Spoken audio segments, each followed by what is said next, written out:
মাথা মুথা খারাপ করে বলে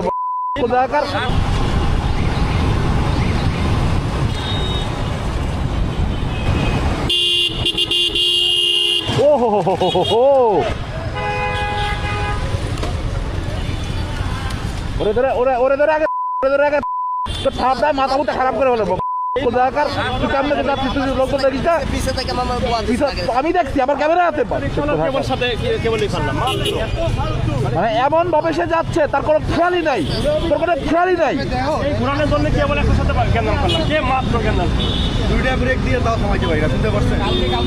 আমি তো দেখলাম আমার চোখের সামনে একদম করতো জিনিসটা আমি বলতেছি তাও শুনে না চলে যান ভাই কি বেশি আঘাত পাইছেন? না ঠিক আছে। এটা কি পড়ছে মানে আপনি কি সুস্থ আছেন তো কোনো সমস্যা নাই তো?